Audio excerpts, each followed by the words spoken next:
The Major League Baseball postseason presents one of the biggest opportunities to make money sports betting, if you do it correctly.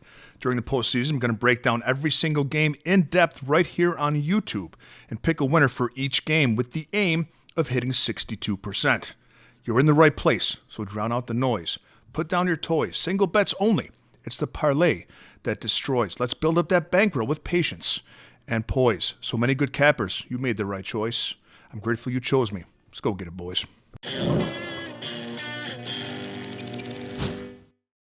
Greetings, everybody. Welcome back to the show. And if you're joining us for the first time, welcome to the jungle. We're going to break down each wildcard game for Tuesday, September 30th, and come up with the best bet for each one of those. And I'm going to leave two links for you in the comments section. The first link is to my $5 favorite play of the day.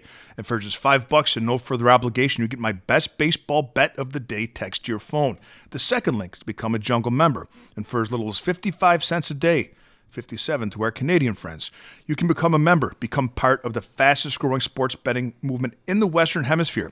You get my full betting card text to your phone every single morning, access to our members only Discord, and a direct line to me if you'd like me to opine on any other bet that you're considering placing. We have a free weekly trial. Take it for a test spin and see if it's for you. Today's video is brought to you by Outlier.bet, the top name in sports betting research, and by Red Lobster, Guatemala's fourth most popular seafood chain. The wild card round is a dangerous place to be for any baseball team because it's a best of three. So lose the first game and you're in big trouble. That means that starting pitching matters more than ever at any part of the season, even more than Game 1 of the World Series in this best of three series. For each game throughout the postseason, I'm going to break down the games as I have all season long and also give in-depth analysis specifically in regard to how these teams, more importantly, how the starting pitchers and bullpens have done against their opponents. First game we're looking at, Detroit at Cleveland. Tarik Skubal versus Gavin Williams. This should be a very low-scoring game, and the books expect it to be as well. Some books have the over-under as low as 6 flat. Most have it around 6.5. There's a lot of narratives in this game, the biggest one perhaps being the epic collapse of the Detroit Tigers and the Guardians catching them after being down 12 games at the start of September. Because these teams are in the same division, they've played 13 times this year, and Cleveland won 8 of those games. And I think most importantly, the fact that Cleveland won 5 of the last 6. But enter Tarik Skubal, arguably the best pitcher in Major League Baseball. His last 2 starts were against this Guardians team, and Detroit lost both those games, but it wasn't Skubal's fault. He went 6 innings in both those games and allowed just one earned run in each of them, striking out a total of 17 batters in those 2 games. The reason Detroit lost those games is because they didn't back him up with the bats. They scored just a total of 2 runs in those 2 games. 3 runs in those 2 games. And the Guardians' bullpen is much better than the Tigers' bullpen.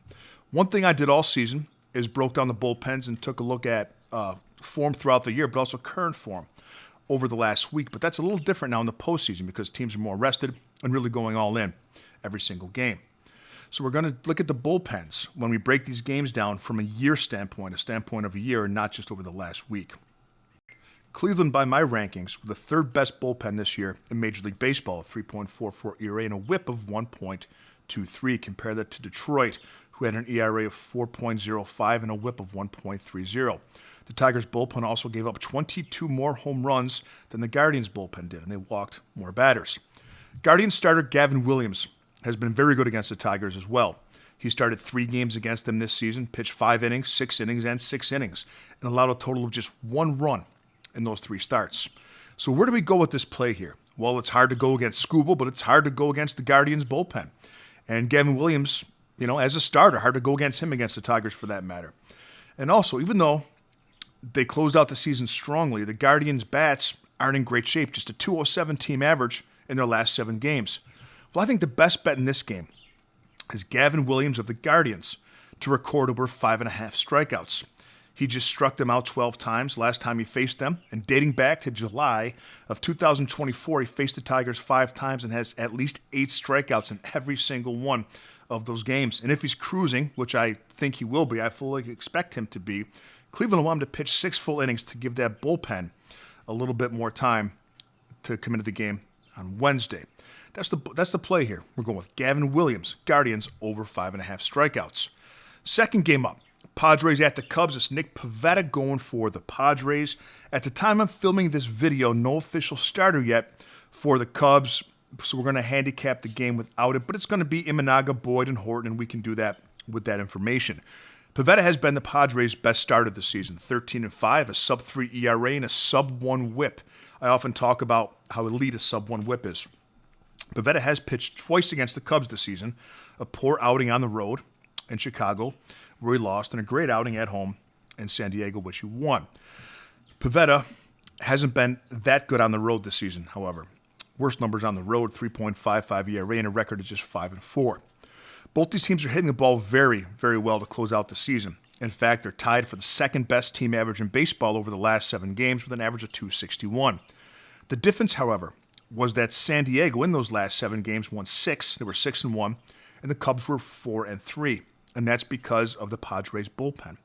The Padres are my number 1 ranked bullpen throughout the season, an ERA of just 3.06 and a whip of just 1.15, which to put that in perspective is miles ahead of every other bullpen when it comes to whip. Essentially what that means is they don't allow many base runners at all. The Cubs bullpen I have ranked 11th. They had an ERA of 3.78 and a whip of 1.27. They gave up a lot of home runs, though. They gave up 75 home runs, which is above league average. These two teams played 6 times this season. They split 3-3, with the Cubs winning 2 of those games at Wrigley. Whomever the starter is for the Cubs, I don't think will hold a big edge over Pivetta, if any. And I really like the Padres' bullpen advantage in this game. On the surface, the Cubs' offense can be scary. But looking back as we did the last 7 games and the current form of the bats are in, they're pretty close to even. But we have to take into consideration the power advantage that the Cubs hold. So let's go back 20 games and see if they outscored San Diego to close out the season 20 games. And they haven't. In fact, San Diego has scored more runs than the Cubs have in their last 20 games, and they've won more games. The play in this game is San Diego on the money line for plus money.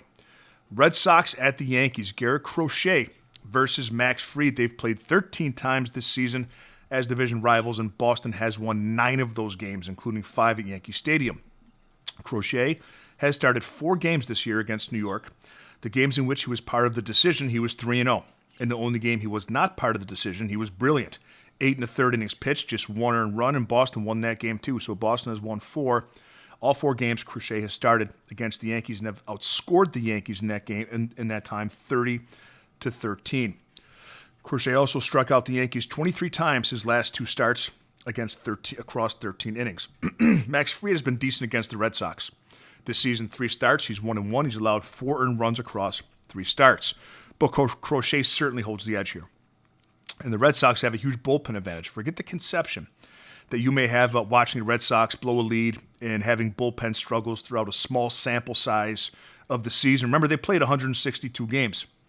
We have to talk data, not perception. And the data that I look at has Boston the second best bullpen in Major League Baseball through the year. The Red Sox bullpen an ERA of just 3.41, which is very good for a bullpen in ERA, and a whip of 1.21. They also give up the least amount of home runs in Major League Baseball for bullpens. The Yankees, on the other hand, a bullpen ERA of 4.37, a whip of 1.38, both worse than average. As I mentioned, in the 4 games Crochet started against the Yankees, they're outscoring New York 30-13, and they're 4-0.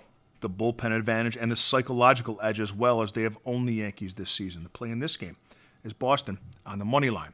And the last game we're looking at today, Reds at the Dodgers. Hunter Green going for the Reds. Hey, that's Russell's kid.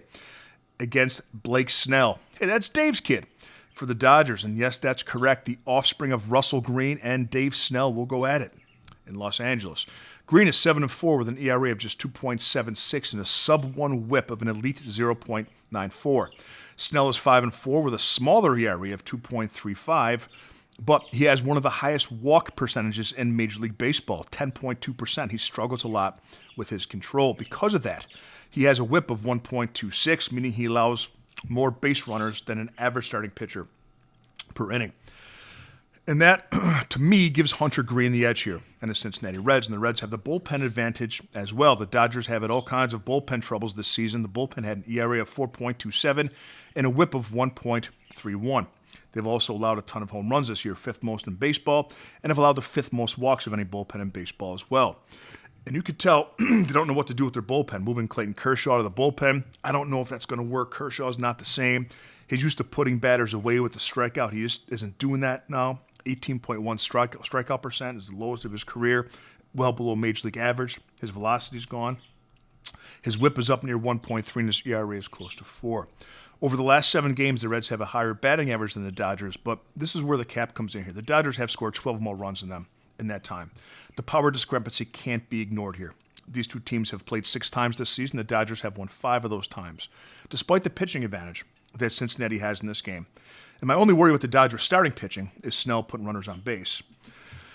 I think the Dodgers will win the game, but we don't lay 1.5 runs with home teams. And people ask me why. The reason is because if they're up in the 9th inning, which you need them to be, they're not going to bat. And that's 11% less at-bats than they'll have than the away team. It's a lot harder to win by 2 runs that way. And the money line's too expensive. So we're playing this game as the Dodgers on the alternate line of -1. That way, if they win by 1, it pushes. You don't lose. Let's have a great day, Jungle Nation. I'll see you next time with a little more money in your pocket.